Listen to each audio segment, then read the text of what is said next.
guys, welcome back to another video. This is part 2 of my landscape tutorials, and the first part was about doing everything in grayscale, sculpting the forms and all, creating a foreground, middle ground and background. And this one right now is breathing life into the picture, colorizing it.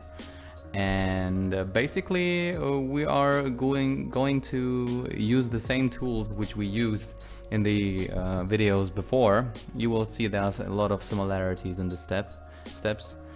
And let me just say in the beginning that it's not just you know, setting up a new layer on top, set it on the layer mode, multiply, where you can just, you know, put a color and paint over it, like over the whole area, and you're done with colorizing it. No, it's a lot of painting, actually adding to the whole picture. So it's what the first you should think of is like you want to set a theme, like you have an idea in the back, like about the mood and all, and you can set that theme by overlaying the whole area with a color, and set it like just one basic color, and you can put it on a layer mode, which is called like overlay, for example. And then you have a menu in Photoshop where you can it is actually in the layer properties, where you can define in which tonal areas, or like at which tonal areas this overlay should apply. Let's say you narrow it down to only the dark areas, then you have the, in this case, like purple overlay only in the darker areas. If you are taking the whole full spectrum, then you will have it on the full area. So that gives you like some adjustment to play within. And what I also did here I overlaid it with 2 different colors, because the purple was a little bit too red for me, so I added like a blue layer as well. And what I'm basically doing here was, as I said in the earlier tutorial video as well, you are picking like the selection tool, and you select by value. Like you can select an area, and Photoshop is noticing the value, like how dark is this area actually, and is widening the selection to the whole value of this picture. So if it is already dark, you know, there's the shadows. And one more rule of thumb, what you should like keep in mind, where is shadow, use colder colors, and there where the light is hitting the area, use warmer colors. So you can select the darker areas where the shadow is, and you can paint in some darker colors, and where the brighter colors are, where the highlights are, you can select it, and then you can immediately use warmer colors. So I'm already done with the first one. Coloring went pretty fast. So right now I am coloring the lower right corner. So you can see that I am picking the darker areas, and I'm using some colder colors after I was setting the theme in some sort of orange, and I was painting out the shadows. After that I did some selection of the brighter areas again, and I was using brighter and warmer colors, which are adding to the sun rays coming from the light source of the right. Talking of the light source, always be consistent knowing where the light comes from. Because when, for example, when the sun is going down and it's already beneath the clouds, the light will hit on the bottom side of the cloud, of course, and the upper side will be covered in shadow.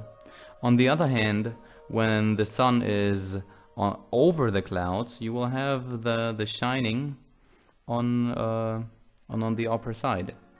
Here, to get a little bit more variance in the color, I wanted to add some orange red pieces, and I really like the mood of this picture right there.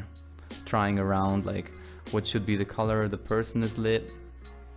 You can adjust kind of the harmony of all the colors in a menu. You can do that in the layer properties. This helps you to, it's called color balance.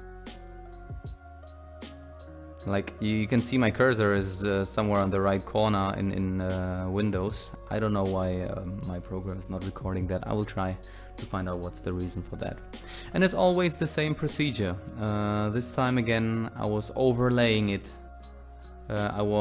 Because here it is, you have like earth and some rocks close to the sea. So I was basically using an overlay for the seaside for more bluish, colder colors, and I was using like some brownish, yellowish tones as an overlay for the rocks. But then, following the rule of thumb, the more I go into the shadows, the more I'm using colder colors. It really adds to the picture when you see the transition there. And it's as I said, always repeating. Pick the color section you want to select, then paint in, then erase it a bit to make like a smooth blending, and then play a little bit with the opacity to make to get the desired effect. As an additional step, you can choose the layer mode. You have a lot of layer modes in Photoshop. Because you're always working in layers, and the layer you have selected, when you change the layer mode, it does something to this layer, and it does it in relation to the layers which lie underneath. Is it kind of, you know, just, is it an like a multiply, like it does multiply both colors into each other? Is it just keeping the lower color but like brightening it up with the higher layer, or is it darkening it? So you can really play around, and you don't need to know what each layer mode does, as long as you just pick the layer mode and you just play around with it, and then you look what it does, and you just pick a favorite choice.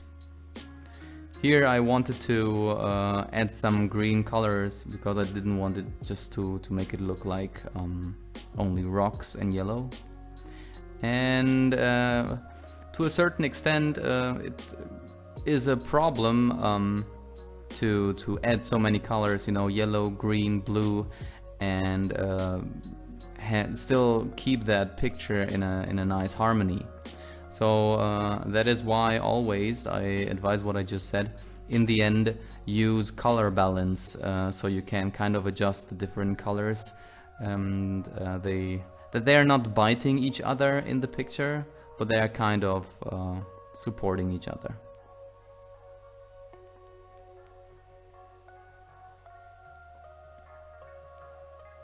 I'm really trying to find out, like, when this light source is coming from the left half, kind of in the back, how those middle rocks in the middle ground will be lit up.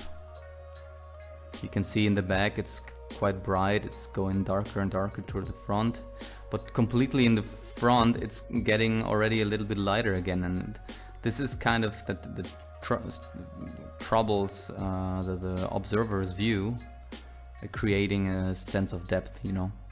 So in the end I have like parts in the middle ground which were lit up, but keeping it like in a very dark space, and made the foreground even darker. And then you have this edge which is lit up, and I try to add some structure to it to create this texture. You have, like, in the sea you have a rock standing out which will be hit by the light, so I gave some warm colors to it as well.